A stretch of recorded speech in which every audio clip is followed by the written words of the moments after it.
Namaste children. I'm very happy and delighted to present you all Ramayana, the children's version, written by Upendra Kishore Ray Chowdhury, translated by Tilottama Shome, illustrated by Priyankar Gupta, and my favorite Ramayana. Chapter 1, here we go. The Princess of Ayodhya.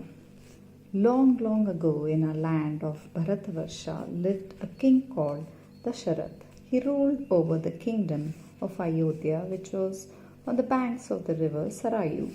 In those days, Ayodhya was like 180 kilometers and 45 kilometers in the modern calculations. It was surrounded by high walls lined with barbed wires and with terrible weapons displayed on them. One of the weapons was the Shatagni. It could kill 100 people at one go. Ayodhya during Dasharath's rule was a very beautiful place. It had shaded and clean roads, gardens that were full of flowers, and grand mansions, 7-8 stories high, made of expensive materials. Ayodhya was charming and glamorous indeed. In this beautiful Ayodhya, in a white stone palace under a white royal umbrella, sat King Dasharath and ruled his kingdom. He had 8 ministers to help him.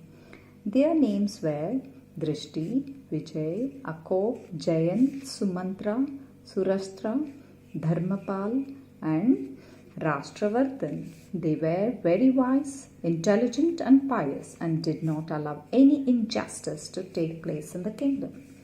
There were no thieves and dacoits here, and the citizens of Ayodhya made their living with honest work. Everyone ate well, dressed well, lived in comfortable houses, and were content. King Dasharath loved his citizens like few other kings ever have, and the people of Ayodhya loved him equally.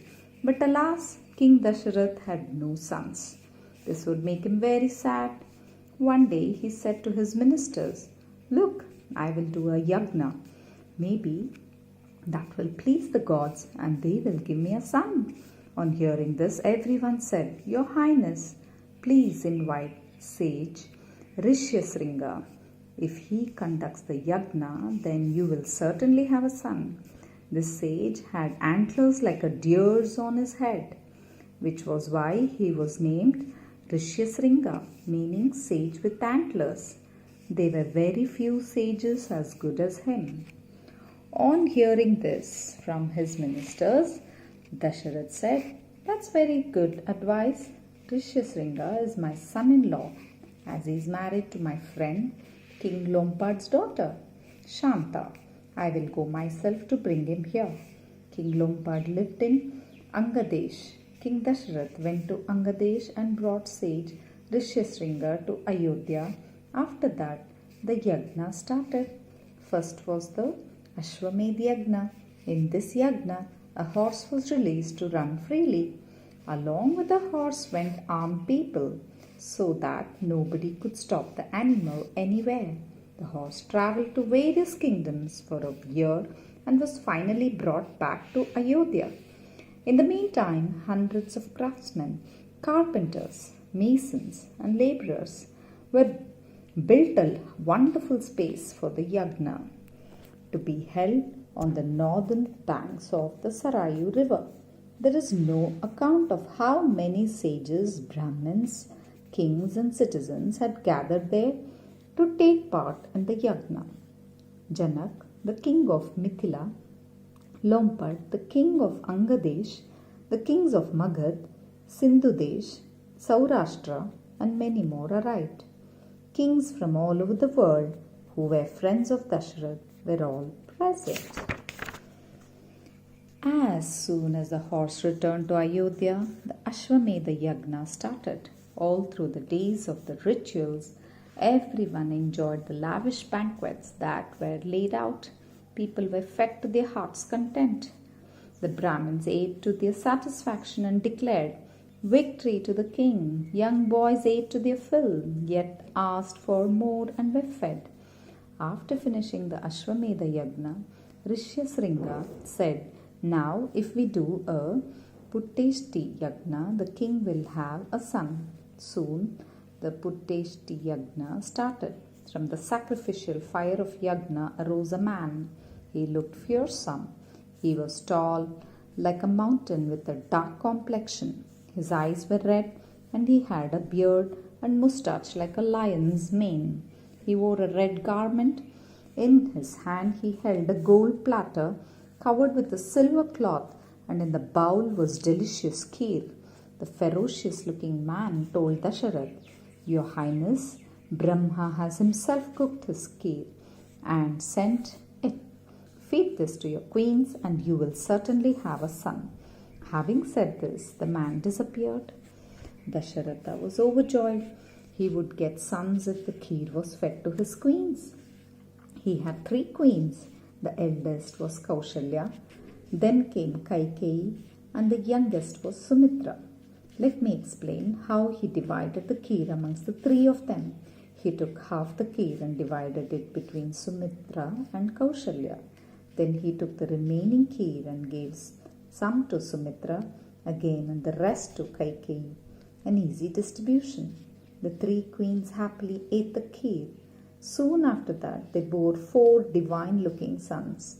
Kaushalya had 1 son, Kaikeyi had 1 son, and Sumitra had 2 sons.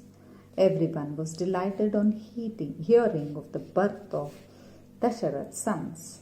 The poor were lavishly rewarded with gifts by the kings. When the 4 boys were 11 days old, sage Vashisht named them. The eldest son was Kaushalya's and was named Ram. The next son was Kaikeyi's and was named Bharat. The 3rd and 4th son were Sumitra's and were named Lakshman and Shatrughna. Yes, how happy. The 4 boys were handsome, intelligent, and sweet-natured. They had all the qualities that good children should have. Within a few years, they grew to be learned and brave. They were without comparison in studies as well as warfare and hunting. The brothers loved each other a lot. Amongst them, Lakshmana especially loved Ram, and Shatrughna loved Bharat even more. There are no words to describe how happy King Dasharatha was to have them as his children. One day, while the king was discussing the marriage of his sons with his ministers and priests, sage Vishwamitra arrived to meet him. Among sages, Vishwamitra was the most honored.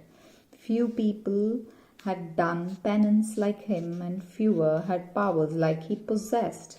But he was also a very ill-tempered man. Therefore, Dasharatha took great care to look after him.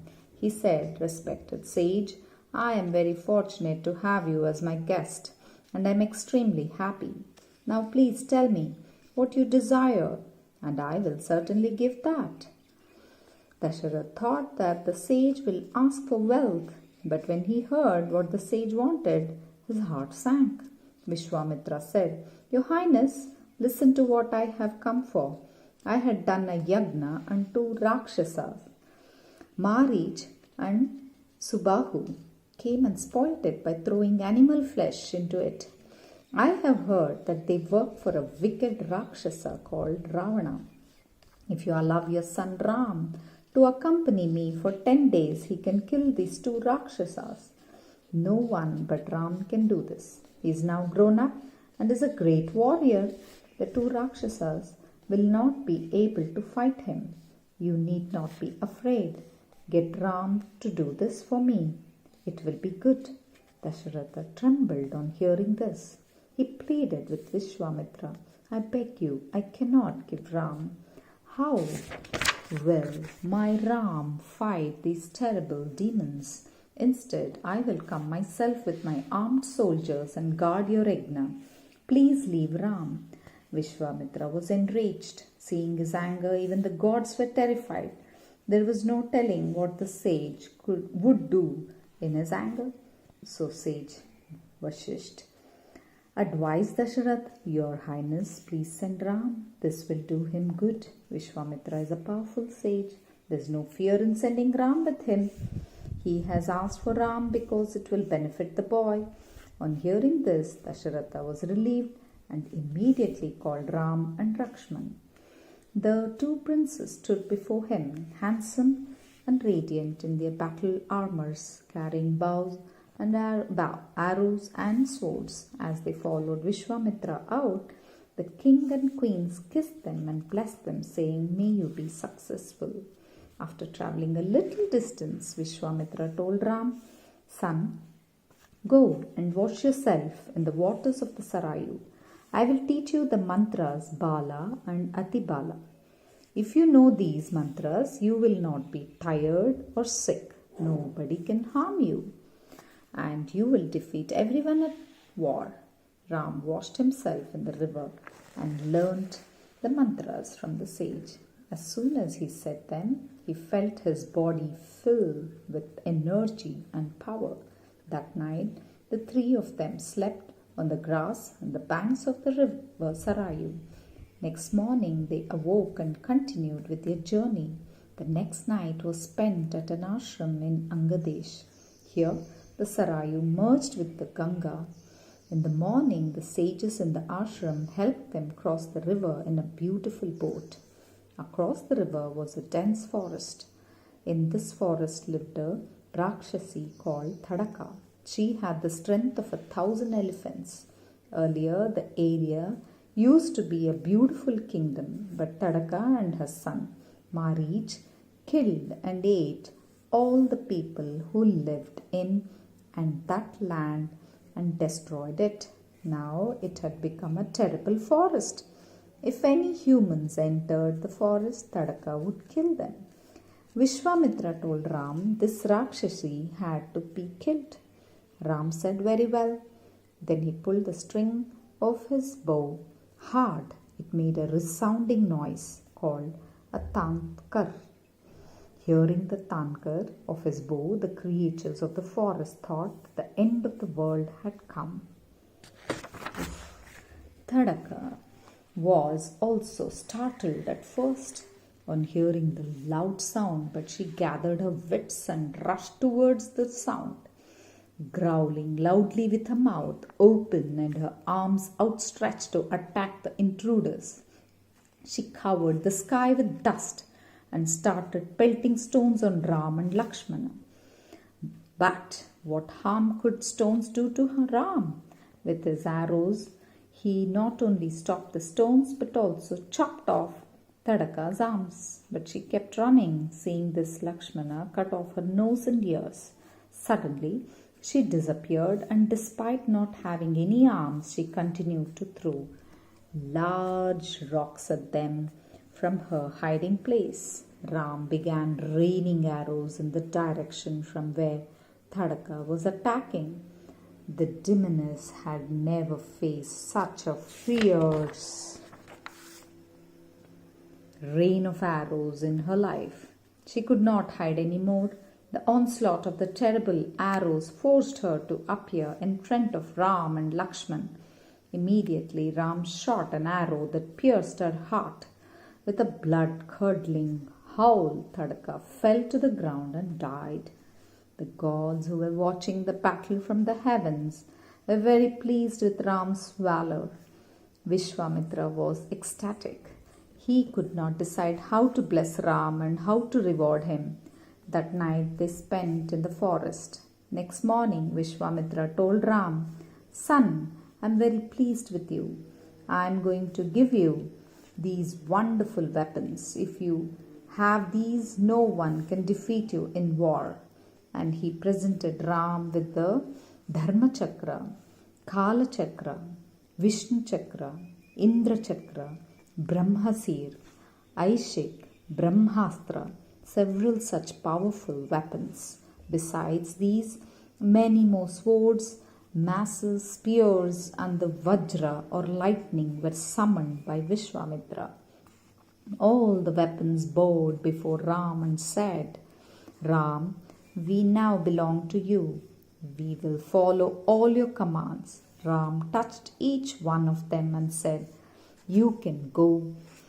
Now, when I call you, please come to me." The weapons said, very well and went away. The three of them continued with their journey till they reached a beautiful place. Ram asked, Gurudev, who lives here? Vishwamitra said, this place is called Siddhashrama. Earlier, the sage Kashyapa lived here. He and his wife Aditi did penance here for 1,000 years. Lord Vishnu was satisfied with their penance and blessed them by being born as their son. The son's name was Vamana. He did many wonderful things. Now I live here and I do my penance. Some wicked Rakshasas come here to spoil my yagnas. You have to kill them. Soon they reached the ashram and decided that the yagna will start the next day. Next day, at dawn, Ram and Lakshman asked Vishwamitra, Gurudev, when will the Rakshasas come to attack the yagna? Please tell us. But Vishwamitra was silent and sat with his eyes closed. The other sages said, Princess, he is now observing Maunavrat, a vow of silence. He won't speak for 6 days and nights. Please guard the area well for these 6 nights. Ram and Lakshman immediately took their weapons and started their vigil. They spent sleepless nights and days, keeping an eye out for the Rakshasas. 5 days went by. On the 6th day, the brothers were even more vigilant. Suddenly, the sacrificial fire at the yagna lit up, and along with that came terrible sounds. It started raining blood onto the holy fire. Ram looked skywards and saw that Marich and Subahu, along with several horrible-looking demons, had arrived to spoil the sage's yagna. Ram shot the Manavastra at Marich's heart. Marich was severely wounded. He fell several kilometers away into the ocean. Then Ram threw a firearm at Subahu, who died on the spot. The rest of the demons were slayed easily with just one weapon by Ram. The sages rejoiced greatly at this victory. That night, tired after days of hard work, Ram and Lakshman slept peacefully on their beds of soft leaves. When they woke up, the sages said, Let us go to Mithila. Janak, the king of Mithila, is doing a yagna. He has a very big bow which is so heavy that no god, Rakshasas, Gandharva or human has been able to lift it and string it. We will see that bow. Saying this, they loaded onto 100 carriages and set off. They walked through green paddy fields at night. They camped on the banks of the river Son. The next night was spent on the banks of the Ganga, and the following night in the town of Vishala.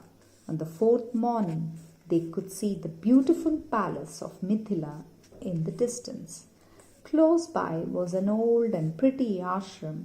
Ram asked Vishwamitra, Gurudev, whose ashram is this? Why is it deserted? Vishwamitra replied, Son, this is the ashram of sage Gautam. His wife Ahalya did something wrong and Gautam placed a curse on her. He said, You stay here on the pile of ashes. No one will be able to see you. You will be able to eat only air. Several years will go by like this. Then one day Dasharath's son Ram will come here. Pray to him. Then you will recover and I too shall return. Saying this, Gautam left for Mount Kailash. Vishwamitra continued, Ram, please enter the ashram. Then Ahalya will return to her previous self. Inside the ashram, they saw Ahalya Devi. She had been meditating for all these years. The years of meditation had given her body a powerful glow.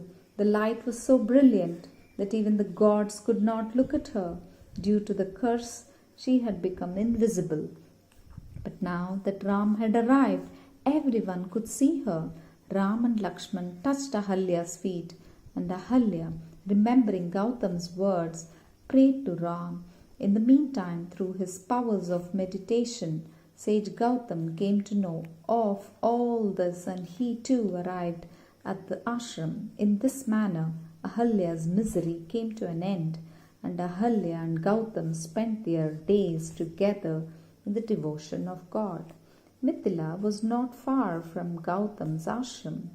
Ram, Lakshman, and Vishwamitra reached the city and saw that the king had made excellent arrangements for the yagna. Innumerable people, ascetics, sages, horses, and carriages had arrived there.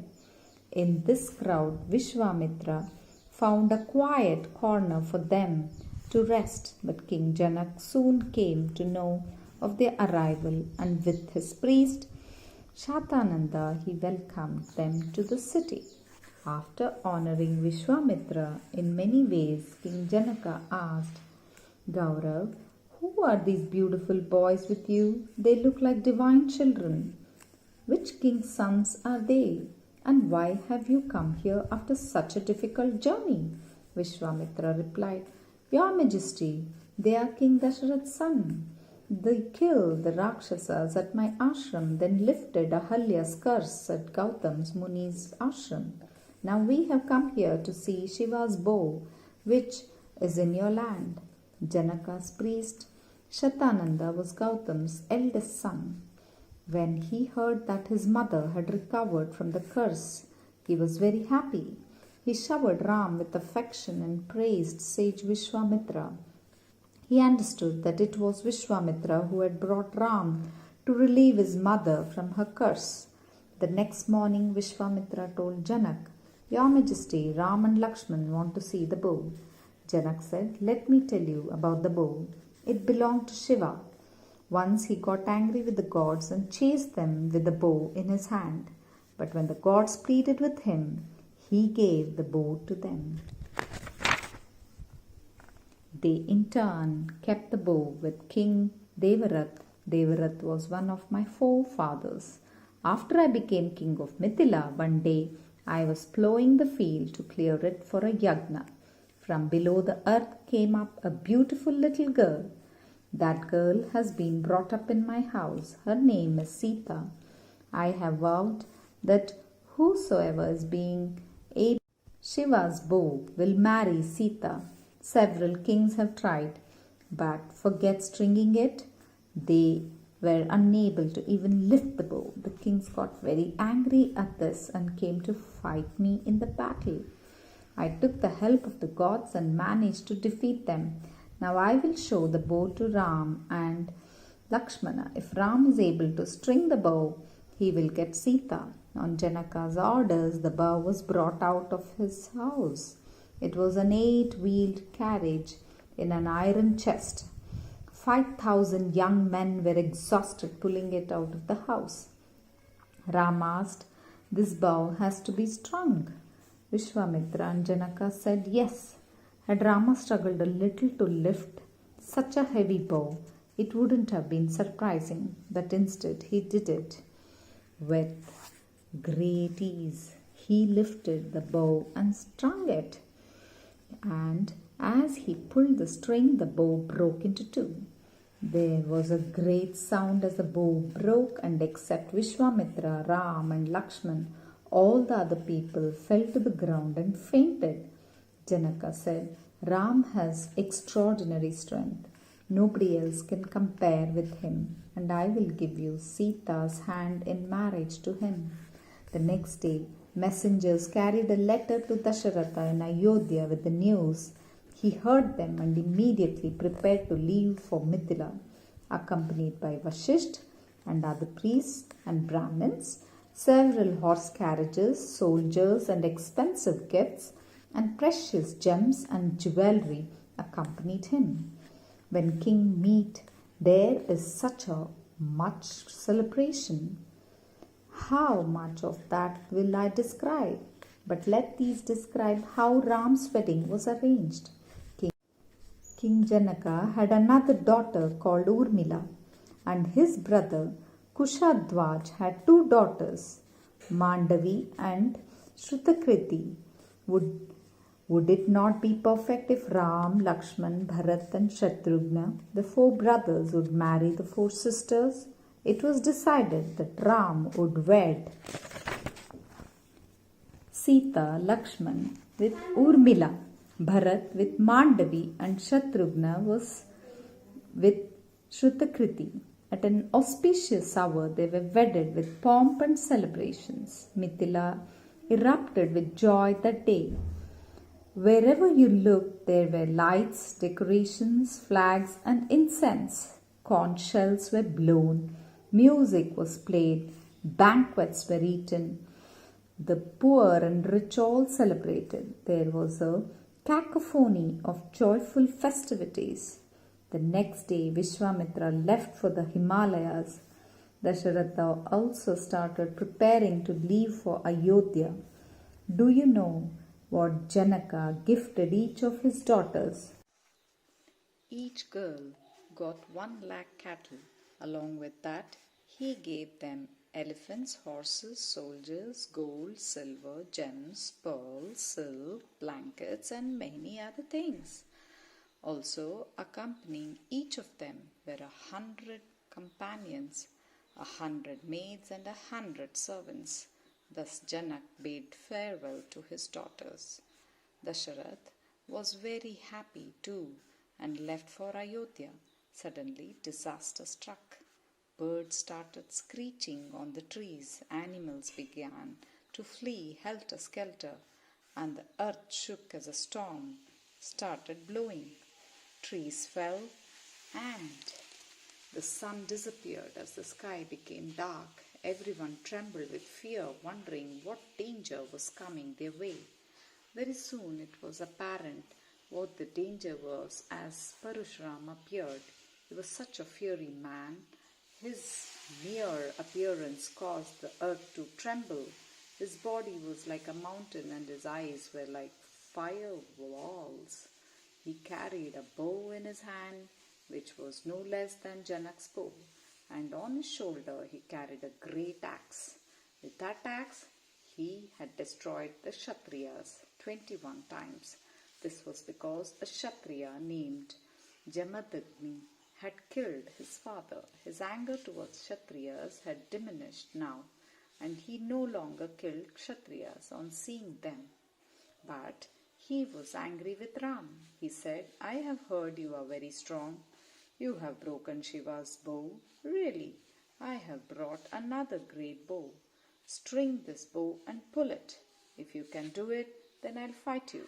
Dasharath was terrified to hear this. There was no telling what harm this dangerous man would do to Ram. He pleaded with Parashuram to let Ram go, but Parashuram would not budge. He told Ram, Vishwakarma had made 2 great bows. One you have broken and the other is in my hand. This one is no less powerful than the other one. Now string my bow and show me how great a Kshatriya you are. If a Kshatriya is challenged to prove his worth, he would surely be provoked. So Ram said, then see. He strung the bow, and as he put the arrow, he said, you are my elder, a Brahmin. That is why I don't want to shoot the arrow at you and kill you. However, I can destroy all the land you have got through your penances, or close all roads in heaven where you travel. Now tell me, what should I do?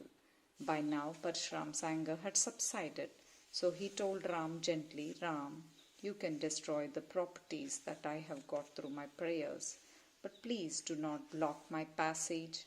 I wish you well. I know now that you are no ordinary man. So Ram shot his arrow and destroyed Parashuram's properties and did not block his path. After that, Parashuram left the rest of them, returned to Ayodhya.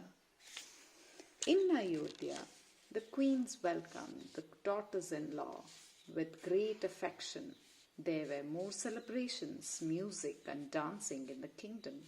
The queens showered the newly wedded brides with many gifts. A few days after this, Bharata and Shatrughna left to visit their maternal uncle's house. End of chapter 1. Surely be provoked, so Ram said, then see. He strung the bow and as he put the arrow, he said, "You are my elder, a Brahmin. That is why I don't want to shoot the arrow at you and kill you. However, I can destroy all the land you have got through your penances, or close all roads in heaven where you travel. Now tell me, what should I do?"